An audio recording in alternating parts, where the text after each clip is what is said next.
पहला क्वेश्चन है कबीर की साखी का संकलन। तो कबीर की साखी का संकलन किया है डॉक्टर श्याम सुंदर दास जी ने। डॉक्टर श्याम सुंदर दास जी ने, डॉक्टर श्याम सुंदर दास। और बीजक नाम की एक रचना है, उसमें क्या है, और इसमें तीनों का संकलन है, साखी, शरद और रमेनी, तीनों का संकलन किया है। भारत भारती के रचयिता कौन है? भारत भारती के रचयिता है मैथिली शरण गुप्त।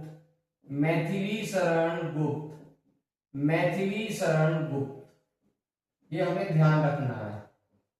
नेक्स्ट क्वेश्चन है हमारा वैदेही वनवास। वैदेही वनवास के जो कवि है वो है अयोध्या सिंह उपाध्याय हरियोध। अयोध्या सिंह उपाध्याय, अयोध्या सिंह उपाध्याय हरियोध, ये इसके कौन है? रचनाकार हैं। कई बार आपसे पूछ लेगा कि हरियोध का पूरा नाम बताओ, तो आपको पता होना चाहिए कि हरियोध का पूरा नाम अयोध्या सिंह उपाध्याय है। ये भी हमसे पूछ लिया जाता है। युगांतर, युगांतर काव्य संग्रह के कवि, तो युगांतर के कौन है? रामधारी सिंह दिनकर। रामधारी सिंह दिनकर, जिनको राष्ट्र कवि भी बोला जाता है, जिनको राष्ट्र कवि भी बोला जाता है। आपसे क्वेश्चन पूछ सकता है कि राष्ट्र कवि किस कवि को बोला जाता है? तो रामधारी सिंह दिनकर को। या दिनकर जी का पूरा नाम रामधारी सिंह दिनकर। कामायनी काव्य संग्रह, कामायनी महाकाव्य किस छंद में लिखा है? तो कामायनी किसकी रचना है? जयशंकर प्रसाद जी की। कामायनी किसकी रचना है? जयशंकर प्रसाद जी की। झरना, आंसू और भी इनकी रचनाएं हैं। तो किसकी रचना है ये? जयशंकर प्रसाद जी की। और मुक्तक छंद में लिखा गया इसको। किस छंद में लिखा गया? मुक्तक छंद में। किसकी रचना है ये? जयशंकर प्रसाद जी की। इनकी रचनाएं हैं झरना, आंसू, ठीक है, कामायनी, ये सब इनकी रचनाएं हैं जयशंकर प्रसाद जी की। इनको जो है जयशंकर प्रसाद जी को छायावाद का प्रथम स्तंभ भी बोला जाता है। जयशंकर प्रसाद जी को छायावाद का प्रथम स्तंभ बोला जाता है। हिंदी का प्रथम उपन्यास, हिंदी का प्रथम उपन्यास है परीक्षा गुरु। परीक्षा गुरु, इसके रचनाकार कौन है? लाला श्री निवास दास। लाला श्री निवास दास। ऐसे आपसे पूछ सकता है हिंदी की प्रथम मौलिक कहानी, तो इंदुमती। हिंदी की प्रथम मौलिक कहानी कौन सी है? इंदुमती, वो हमें ध्यान रखना है। हिंदी की प्रथम रचना कौन सी है? हिंदी की प्रथम रचना, आप लोग हमें कमेंट में बताएंगे कि हिंदी की प्रथम रचना कौन सी है, हिंदी की प्रथम पत्रिका कौन सी है, हिंदी का पहला नाटक कौन सा है, पहली कहानी कौन सी है, नाटक कौन सा है? नहुस। सरस्वती पत्रिका की भाषा, तो सरस्वती पत्रिका की भाषा है खड़ी बोली। महावीर प्रसाद द्विवेदी जी ने इसका संपादन किया था। महावीर प्रसाद द्विवेदी जी ने इसका संपादन किया था। महावीर प्रसाद द्विवेदी जी ने सरस्वती पत्रिका का संपादन किया। और इसकी रचना कौन सी थी? खड़ी बोली।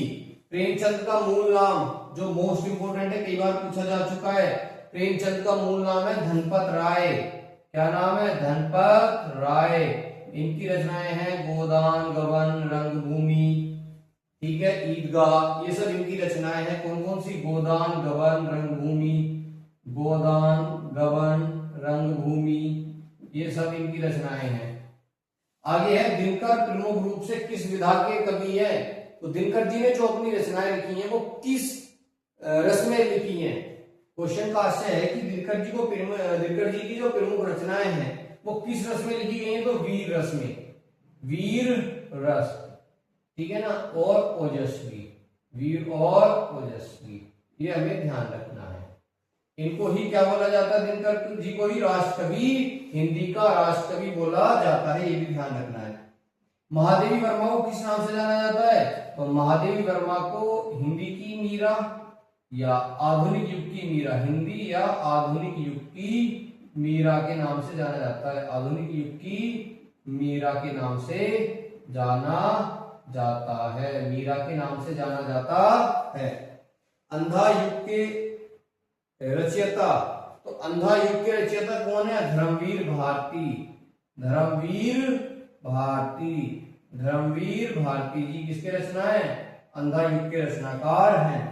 गोरा बादल की कथा, गोरा बादल की कथा के रचनाकार कौन है? जटमल। कौन है? जटमल। और ये जो है किस काल की रचना है? अगर आपसे पूछा जाए कि गोरा बादल की कथा के रचनाकार कौन है, तो जटमल। और इसके किस विधा की रचना है, ये किस काल की है? तो ये वीर गाथा काल की रचना है, वीर गाथा काल। वीर गाथा काल का दूसरा नाम क्या है? आदि काल। ये भी हमें ध्यान रखना है, वीर गाथा काल या आदि काल की रचना है। कौन सी रचना? गोरा बादल की कथा। कबीर का संबंध, तो कबीर का संबंध जो है वो निर्गुण धारा से है।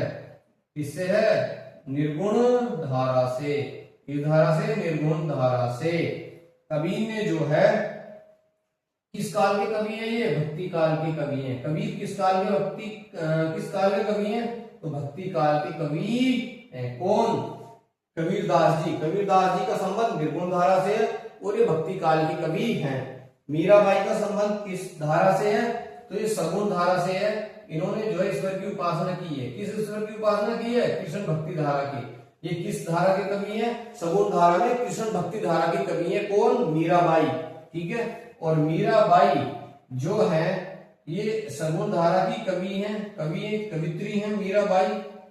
और ये भी भक्ति काल से रिलेटेड है, ये भी भक्ति काल से रिलेटेड है, हमें ये भी ध्यान रखना है। बिहारी सतसई की भाषा, तो बिहारी सतसई की भाषा कौन सी है? ब्रज भाषा। कौन सी भाषा है? ब्रज भाषा। और इसके रचनाकार कौन है?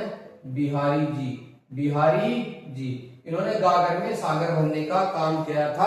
कम शब्दों में ज्यादा अर्थ, कम शब्दों में ज्यादा अर्थ बताया है। किसने? बिहारी जी ने। और बिहारी जी की रचना है बिहारी सतसई।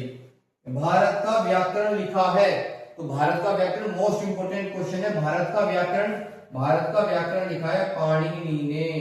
पाणिनि ने, ये मोस्ट इंपोर्टेंट क्वेश्चन है। भारत का व्याकरण किसने लिखा है? तो भारत का व्याकरण लिखा है पाणिनि ने। हिंदी गद्य का जनक, तो हिंदी गद्य का जनक माना जाता है भारतेंदु हरिश्चंद्र जी से। भारतेंदु हरिश्चंद्र जी से हिंदी गद्य का जनक माना जाता है भारतेंदु हरिश्चंद्र जी को। भारतेंदु हरिश्चंद्र जी को। इसका टाइम पीरियड पूछ ले आप, तो 1850 से 1900 ईस्वी तक कौन सा युग? भारतेंदु युग। 1900 से 1918 तक द्विवेदी युग। 1918 से 1936 तक छायावाद युग, छायावादी युग। तो ऐसे याद रखें। पंच परमेश्वर कहानी, पंच परमेश्वर कहानी किसने लिखी है? मुंशी प्रेमचंद जी ने।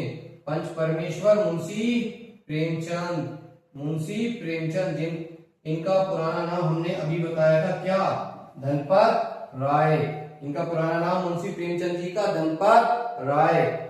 नेक्स्ट क्वेश्चन है मधुशाला के रचयिता, तो मधुशाला के रचयिता कौन है? मधुशाला के रचयिता है हरिवंश राय बच्चन। हमने इनकी पिछली जो लास्ट वीडियो थी उसमें रचनाएं भी पढ़ाई है, आपको अग्निपथ पढ़ाई है। ठीक है ना। एक मधुशाला है, अग्निपथ है। इनकी रचनाएं बहुत इंपॉर्टेंट है। मधुशाला, ठीक है ना, मधुबाला, ये इनकी इंपॉर्टेंट रचना है। हरिवंश राय बच्चन, हरिवंश राय बच्चन इनकी रचनाकार है। किसके? मधुशाला के। और ये हास्य कवि हैं। ये किस विधा के हैं? ये हास्य कवि है। अगर आपसे पूछे कि हरिवंश राय बच्चन किस विधा के कवि हैं, तो ये हास्य कवि हैं। क्या कवि? कौन से कवि हैं? हास्य। हिंदी प्रदीप के संपादक, तो हिंदी प्रदीप के संपादक, ये क्वेश्चन आपके लिए हम होमवर्क में दे रहे हैं। ये क्वेश्चन हम आपके लिए होमवर्क में दे रहे हैं। इसका आंसर हम कल जो हमारी वीडियो आएगी नेक्स्ट उसमें बताएंगे। ये क्वेश्चन आपके लिए होमवर्क में है। हिंदी प्रदीप पत्रिका के संपादक कौन है? ये आपको जो है कल हमें बताना है। ये आपके लिए होमवर्क के लिए क्वेश्चन है। प्यारे बच्चों, जब तक आप सर्च नहीं करेंगे, खुद से ट्राई नहीं करेंगे, तो आप लोग आंसर नहीं दे पाएंगे। इस वीडियो को 1 से 2 बार देखिए, आपके बहुत सारे क्वेश्चन खुद ही जो है कंप्लीट हो जाएंगे, खुद ही याद हो जाएंगे। प्यारे साथियों, अगर आपको ऐसी और बहुत सारी वीडियो देखनी है तो हमारे प्लेलिस्ट में जाके देख सकते हैं, जिनमें हमने पूरा डाटा, नाम के ये क्वेश्चन सिर्फ नाम के 20 है, लेकिन इसमें जो है लगभग हमारे 40 से 50 क्वेश्चन कवर हो जाते हैं। अगर आपको हमारा कंटेंट अच्छा लगे तो लाइक, शेयर एंड सब्सक्राइब करें। Thank you.